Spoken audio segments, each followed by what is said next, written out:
marami pa rin ang mga nababahala, marami pa rin ang hindi nakakaalam kung ano ba talaga ang silbi o yung gawain nitong ahensya ng gobyerno na kung saan yung CIC o yung Credit Information Corporation. Marami pa kasi ang mga gumagamit nito.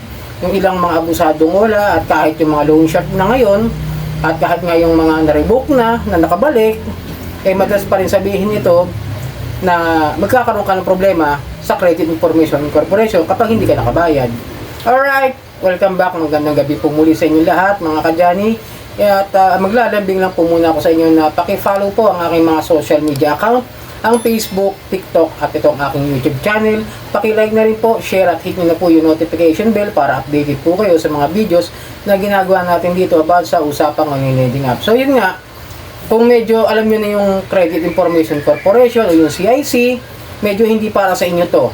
Ito ay para sa mga baguhan na ang dami ko pa rin nakikita sa mga posts, sa mga groups, yung mga tao, sa mga, yung ibang mga member ko sa GC na hindi pa rin alam kung ano ba talaga yung CIC, kung magkakaroon ba ng epekto yan sa pagkatao mo, magkakaroon ka ba ng problema in the future, magkakaroon ka ba ng criminal case, kung sakasakaling madalas nilang ginagamit na panakot, panghaharas, pagbabanta, na kapag hindi ka nakabayad, hindi ka rin makakapag-loan sa mga ahensya ng gobyerno. Biruin mo, no?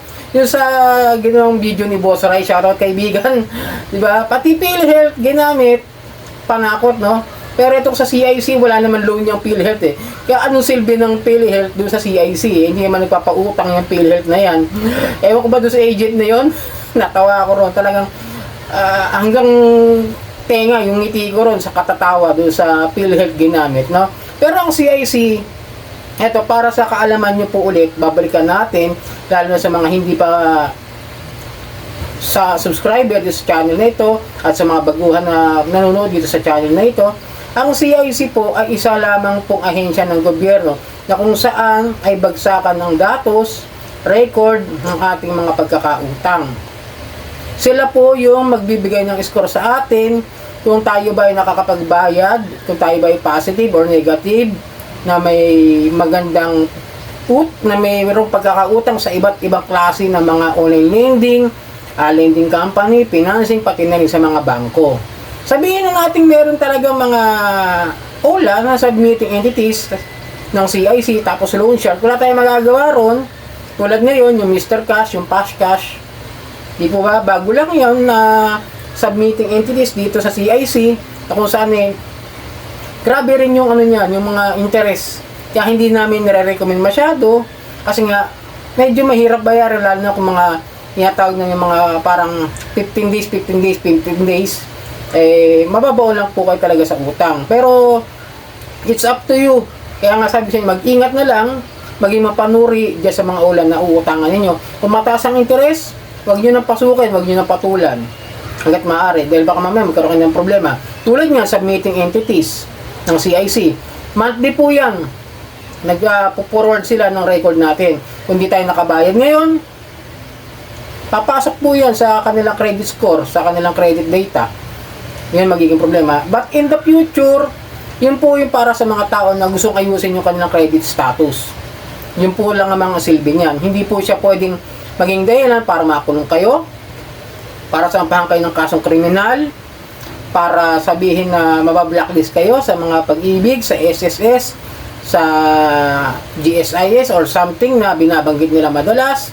Wala po silang kinalaman kung sakasakaling hindi kayo magkakaroon ng loan kung sakasakaling mag-apply kayo sa ibang mga financing companies.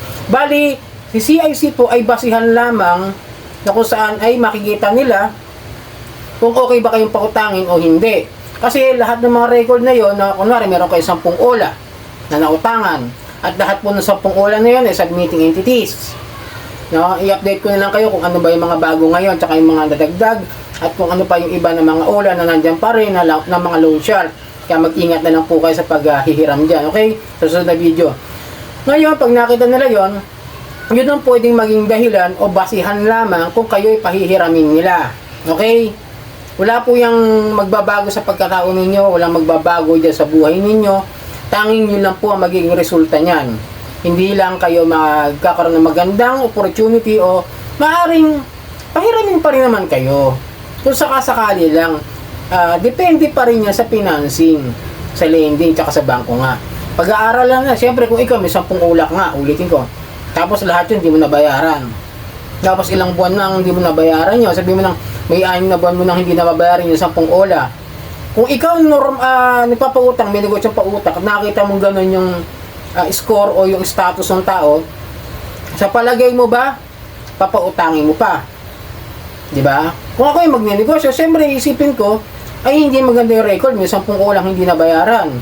May 10 lending siya na hindi nabayaran. Tapos matagal na. At hanggang ngayon, hindi pa rin nagagalaw, hindi pa rin nababayaran, kahit pa isa-isa. Siyempre, mag-iisip ako bilang isa nagpapautang, hindi ko siya pautangin. Di ba? Ganyan lang po kasimple yun. Kung ikaw nagpapautang, nalaman mo sa kaibigan mo, may 10 utang siya na tao. Di ba? Magdadalawang isip ka. Doon nila pagbabasihan. Yun lang po yung silbi nun. Kaya kung sasabihin nila na hindi na kayo, hindi na kayo makakautang sa iba, depende pa rin yan sa mga bangko na yan, sa mga lending na yan. And then, hindi po yan pwedeng sabihin na porket CIC accredited, po-forward na kagad sa small claims. Hindi po ganun yun. Mali pa rin po yung sinasabi na kapag nasa CIC, sasabihin naman ng mga agent, nagte-text sa inyo na ipo-forward namin sa CIC tapos para magka-proseso sa small claims, para magka-proseso ng stapa, para magkaroon kayo ng proseso na makasuhan kayo ng criminal case. Hindi po talaga pwede yun. Yun lang po talaga ang silbi ng CIC. Kaya nga sinasabi rin ng CIC na hindi sila pwedeng maningil dyan sa mga nagkakaroon ng utang sa mga OLA na binabanggit sila na minsan ginagamit din ng ibang OLA na sasampahan kayo ng CIC ng kaso, di ba? Ganun yun eh. Minsan ganun yung style nila, totoo lang, nakakaloko lang. Hindi kasi masyadong knowledgeable yung mga tao about this. Kaya kailangan alamin nyo muna kung ano ba yung mga accredited. Kasi accredited naman po, sila naman po yung mga lending companies o mga online lending companies na nakakasilip doon sa mga tao may mga utang din sa iba. Kasi submitting naman, sila naman yung nagpo-forward lang. Kaya maganda dyan kung yung isang OLA is submitting na accessing pa, ibig sabihin talagang kompleto yung mga dokumento nila para mag-operate dahil kompleto sa SEC registered, sa mga BSP accredited, diba? Mga ganun, siyempre parang katibayan na sila ay legit. Pero hindi naman porke sinabi nandiyan sila CIC accredited, CIC submitting entities, sinusunod yung sinusunod ba yung batas, sinusunod ba yung tamang interest ng pautang, di ba? Marami sa kanila puro ganun. Kaya medyo question lang para sa akin yung mga pagtanggap nila doon sa mga may issue, like yun nga yung cash na revoke yan nung 2019 ba or 2020, tapos naging ewan ko kung kailan nabalik, basta nagulat na lang ako, yun na, nandiyan na, nakalist pa rin siya sa SEC. Itong si Mocha submitting entities ng CIC, di po ba? Revoke. Pero ngayon, ayan na, alive and kicking. O, di ba? Kaya nga, kung nagkaroon kayo ng utang dyan kay Mocha, anong panahon na revoke siya, nagpo-forward pa rin sila ng record natin na hindi natin sila nababayaran. O, di ba? Parang lugi eh. Biruin nyo, wala silang lisensya that time. Ito lang February yung tinignan ko na bumalik sila. Naka-renew na ng lisensya. Nandun na ulit sila sa list ng recorded online lending platform. Kaya parang hindi siguro tinatanggal ng CIC dahil may something talaga na ewan ko kung muro-muro lang yung ginawa nila na kunwari revoke o something. I don't know. I don't have the answers. Tanging si SEC lang at saka si CIC nakakalam ng mga sagot dyan. Pero tandaan nyo hindi porket CIC submitting entities ang isang OLA, makukulong na kayo. Hindi po ganun yon. Makakasuhan na kayo, hindi po ganun yon. Tanging pagtanggap lamang ng inyong mga datos o record ng pagkakautang ang gagawin nila.